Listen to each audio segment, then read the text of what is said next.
출산율 0.78 전 세계 꼴찌. 어떻게 3명을 나라는 겁니까?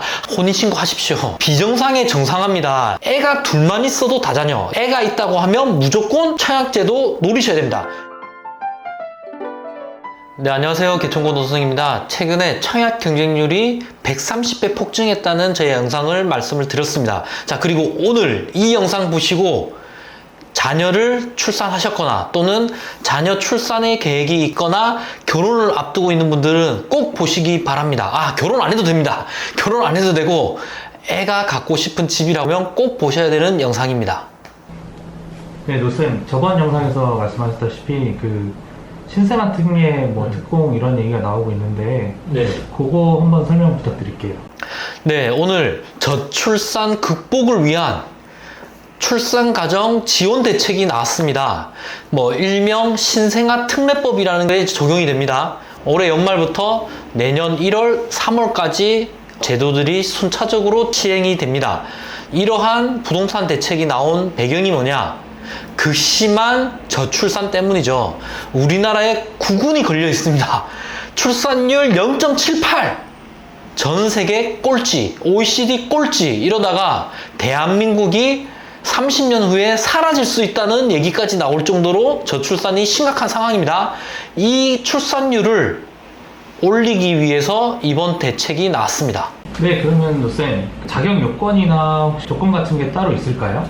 자, 이번 신생아 특례법에서 핵심은 뭐냐면요. 이제 혼인신고 하십시오. 비정상에 정상합니다. 그동안 말이 안 됐죠. 결혼을 했는데 혼인신고를 안 하는 게 더 나아. 혼인신고를 하는 순간 청약도 힘들고 대출받기도 힘들어졌어요. 이러한 부분이 비정상이 정상화됐다. 이게 핵심입니다. 그 내용에 대해서 하나씩 말씀을 드릴게요. 노쌤, 주택 공급이 된다고 하는데 역시 어떤 게 공급이 되는 거죠?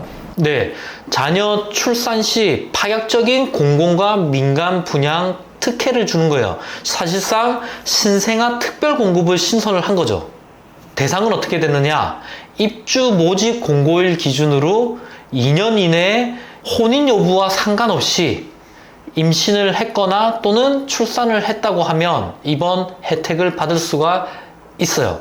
자, 그리고 자격 조건은 도시 근로자 월 평균 소득의 150%가 공공이고요. 도시 근로자 월 평균 소득 160%는 민간 분양에 해당이 됩니다. 혹시 금융적으로 지원이 좀 된다고 하던데 혹시 어떤 지원이 될까요? 자, 신생아 특례 금융 지원이 강화가 됐습니다. 첫 번째, 매매 부분. 두 번째, 전세 대출 부분에서도 파격적인 금융 지원이 됩니다. 첫 번째, 매매 기준에서 소득 부분이 대폭적으로 향상이 됐습니다. 기존에 미혼일 때는 소득 기준이 6천만 원, 결혼을 하게 되면 7천만 원이었는데 이게 부부 기준으로 1억 3천까지 올라갔습니다. 현실적인 대출 받을 수 있는 소득 요건을 갖춘 거죠. 특례자금 대출 금리가 또 파격적이에요. 1.6%부터 3.3%까지 주택 구입 대출 금리가 적용이 됩니다. 여기에 아이를 한 명 더 낳을 때마다 0.2% 금리를 내릴 수가 있고요. 5년 동안 대출을 연장할 수 있는 혜택도 주어집니다. 자, 두 번째, 전세자금 대출 부분에서도 특례 혜택이 있습니다. 이 부분에는 금리가 더 좋아요. 1.1%부터 최대 3%까지 전세자금 대출 받을 수가 있고요.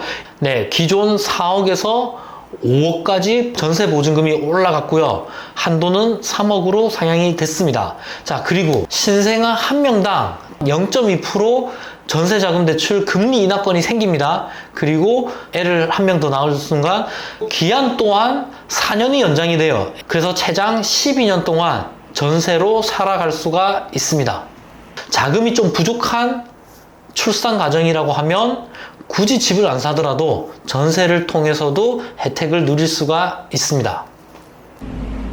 쌤, 청약 제도에 대해서도 얘기가 나온다고 들었는데 혹시 청약에 대해서는 혜택이 따로 없을까요? 자, 세 번째 혜택 부분은 청약 제도를 대폭 개선을 했습니다. 그동안 말이 안 됐죠. 어떻게 결혼을 하면 청약이 더 불리할까요? 왜냐?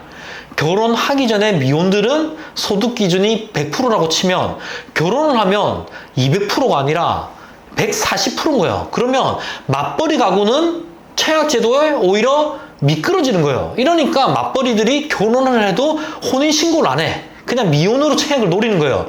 이러한 불합리한 게 바뀌었습니다. 이제는 모든 가정이 결혼을 하는 순간 200%로 소득 기준이 올라가게 됩니다. 이러면 신혼부부 특공, 신생아 특례 모두 다 특공 부분에서 자격이 2배로 올라갔기 때문에 당첨 확률이 올라갔습니다. 그래서 이 부분에서도 가점제가 아니라 추첨제로 하기 때문에 애가 있다고 하면 무조건 청약제도 노리셔야 됩니다.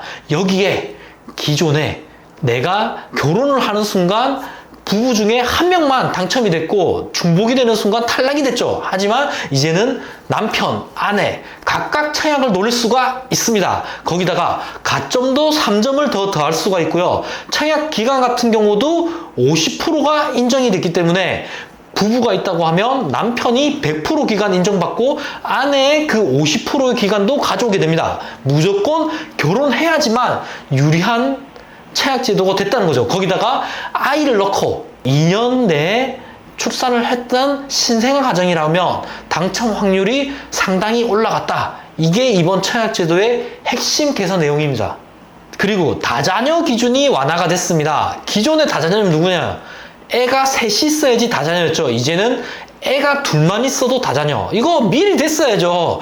평균 출생률이 0.78인데 어떻게 3명을 낳으라는 겁니까? 한 명만 낳아도 감사한 건데 이제는 애가 둘이면 다자녀 인정을 받을 수가 있습니다. 다자녀 특공 노리십시오. 숨가쁘게 달려왔습니다. 좀 정리를 하겠습니다.